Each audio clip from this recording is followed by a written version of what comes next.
Good morning, guys. This is Stevey Checkers, and we're coming with another ticker for you. This time we're going to be evaluating a little bit of information on the company Humbl.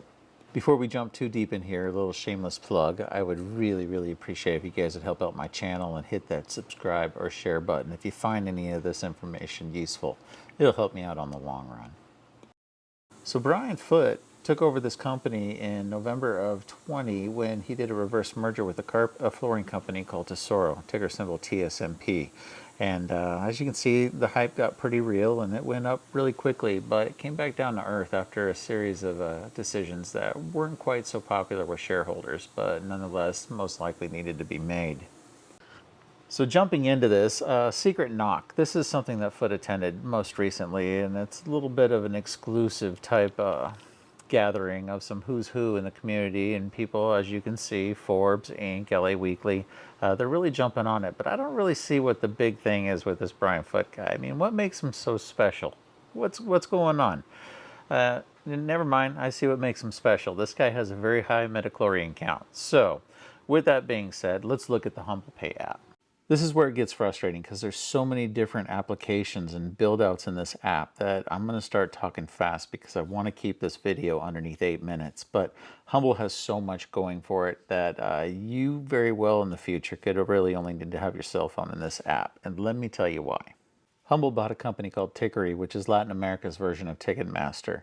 These guys are filling in concerts, and the whole principle is that Humbl wants you to buy your ticket from your phone, scan your QR code to get into the concert with your phone, and then walk over to your merch and your beverage and use your Humbl Pay to buy food and beverage without ever leaving the app. Humbl bought a company called Monster out of LA, and these guys make movie trailers. And the whole principle with this company, and you might recognize some of their trailers, Spider-Man, Deadpool, Planet of the Apes. What they want to do is go to these movie companies and say, hey, let me go ahead and take your movie Goonies and I'm going to slice this sucker up into an NFT, and you're going to make 10 times the amount of money that you made in the original box office run because we're going to sling them at like 5-10 seconds at a time. Humbl had a product called ETXs, which is like a cryptocurrency-based mutual fund. For $4.99 a month, their algorithms and their bots would buy and sell cryptocurrency within your account for you, and you really don't have to lift a finger. Now, they pulled their product just because they wanted to do the right thing, because the government had some questions, and rather face fines, they wanted to make sure that they weren't necessarily the first person to market, but rather the best one and in complete compliance, so that way Uncle Sam didn't have anything to gripe about. Not only can you use Humbl Pay in merchants that do accept it, but they created their own ticketing source, which some people say closely resembles Vivid Seats. I personally have looked and I've seen that they've undercut Ticketmaster by about 20%, and this is something that is being implemented all around the world. Now, if you're going to Seattle, I'd recommend going to a Mariner game this year because, well, the Seahawks aren't going to be any good, and it's just in the rules in Seattle. The Mariners and the Seahawks can't be good at the same time. So, thanks a lot, Russ. Humbl has already built out some of those relationships with American Express and Discover when they're already using their company logo on their app and one-step, one-click type signups for any type of credit or home loans or personal loans, etc. This is where things get a little bit interesting. Professional athletes are marketing NFTs through Humbl's gallery, but Trevor Etienne, a 4 or 5 star running back, and he went and chose the college that he was going to go to by using Humbl's NFT marketing machine. I find this really intriguing because if I was a 4 or 5 star athlete and I could profit on my own name, image, and likeness, this is how I would do it. I would go and I would mint, say, 10,000 NFTs of me wearing a jersey from Georgia, Bama, Texas, Ohio State, and Oregon, and I'd sling each one for 50 bucks a pop. I'd turn around and tell all of those fan bases and alma maters that whoever sells out first, I'm coming to your school. That could net me right around $2.5 million before I even step foot on the football field playing for whatever college sold out first. So recently, Humbl rolled out their Web3 platform that they are building out right now on March 18th, and this is just another multi-layer of website searching. You're going to be able to transact in cryptocurrency, search. You're going to be able to pay just like you would with MetaMask. You use crypto called blocks, which is another video that's coming at a later date. But Brian Foote mentioned Web 1.0 is when you can read only. Web 2.0 is when you can read and write, and that's kind of when Facebook and Twitter came to the party. And Web 3.0 is the transaction of value. That is what Brian Foote is trying to revolutionize with Humbl Pay.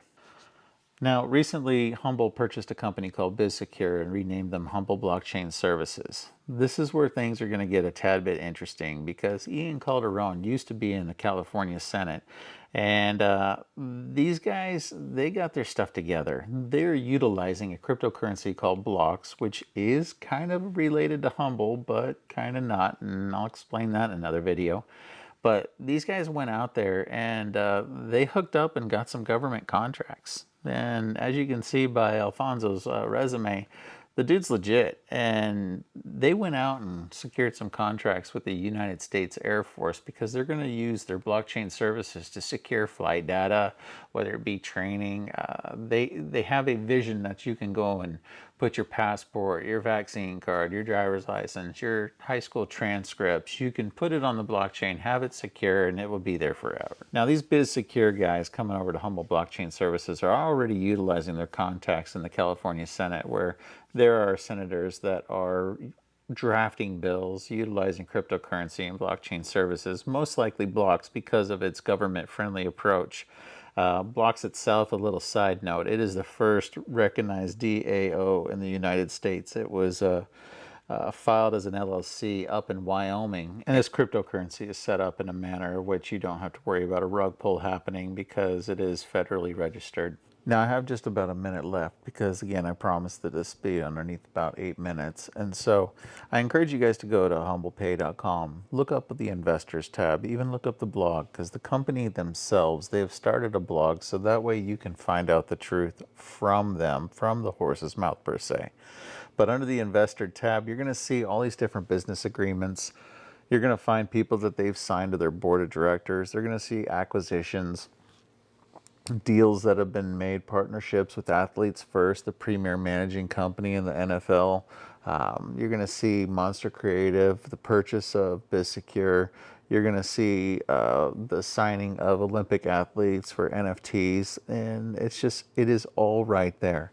I can't stress enough that there's so much more to this company than what I can bring in 8 minutes. I would need a half an hour to be able to talk about everything fluently and take my time. So again, Cliff Notes version. I will say, and I will put the link in my underneath this video, but what really turned me onto this company and thought about its potential was after watching Brian Foote speak at the DigiByte Summit in Amsterdam, and I believe it was 2019.